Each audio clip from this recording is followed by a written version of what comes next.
search for solution to the gridlock in Apapa, fingers have been pointing in different directions. But one area which a lot of people are calling for is that the roads be fixed.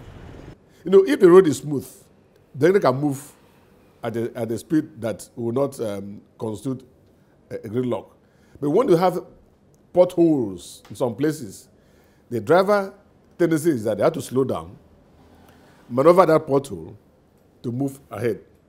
So if you have 10 vehicles that will slow down at a particular point, automatically the other vehicle behind have to want to slow down. And that will also cause a gridlock. So these are some of the things we are seeing and we are discussing, and we hope the government will take action on time to solve some of this problem. But the suggestion goes beyond just repairs. And I can tell you, the weight of cargo is also causing constant, is actually defacing the road, even when they are fixed. We don't have the culture of, effecting constant repairs, constant, maintenance. When you don't have that, it's not that if they fix it today and then you wait another 6 years before you wait until it gets really, really bad before you fix it again. It has to be constantly maintained. We don't have that culture. We need to imbibe that culture. It will help, but it's not the final solution. The Nigerian Port Authority says it already has an action plan. For the access road to the port in Lagos Port Complex, occasionally we have to put in robots.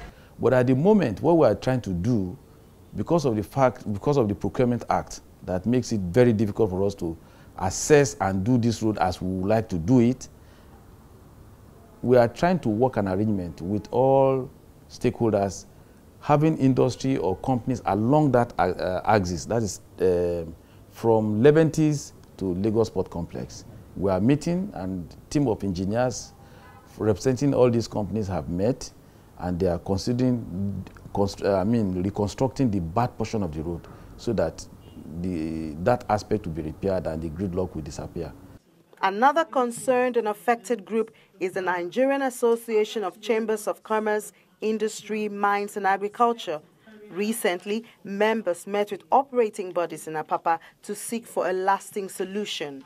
The Joint Task Force, which is saddled with a duty to coordinate the movement of heavy-duty vehicles, is very much involved in solving the problem. We are still going to appeal to the heads of the task force to take the task seriously, because if I live in Apapa and I go through the challenge of the traffic that is being experienced right now, I wouldn't be happy. So we're going to we're appealing to the task force, that's the actual operatives in the task force, to do their job the way it's supposed to be done. And we are also appealing to Pt.3 Nupeng, because if the driver does not come into the truck to start it and move it, the truck cannot move on its own. So we appeal to Pt.3 Nupeng to ensure that their members obey, because they are also members of the task force. We want their members to obey the instructions from the task force. But mind you also, it is not only tanker drivers that are on that route. Association of Maritime Transport Owners, that is AMATO, the container truck owners, they are also involved, and the government has to ensure that they also don't ply the route when they are not supposed to, because they say the ports might be congested.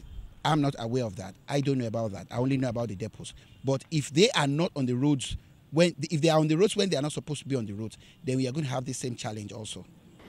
Other suggestions on how this traffic plague can be tackled pours in from many concerned quarters. One suggestion is the completion of the truck park located in Tinkan Island, which the federal government started long ago. Once that park is ready for use, and how many trucks, how many tankers can that park accommodate? Whether it can accommodate 1,000 or 500, it is better for us to have such than to have none at all. So they should speed up to complete it. They're also discussing on the issue of using trade fair. There's a space at the trade fair. They can also move over to that place and use. But it must be ready. Because if you go as a truck that is fully loaded, or not even if it's empty, to go to an unstable ground, to go and wait 1 day, 2 days, to come out, or if it's loaded, depending when you cut of load, if you go and wait there with the goods, definitely may be a problem to go out. So the environment, the parks, being prepared for such type of vehicles will be the one that can withstand the weight of the vehicle. Also, the NPA has its suggestions for permanent solution to the growing activities in the area. We should encourage truck owners to come together in a pool, as a pool, to form fleets that have not less than 50 trucks. These trucks will have their color codes and numbers.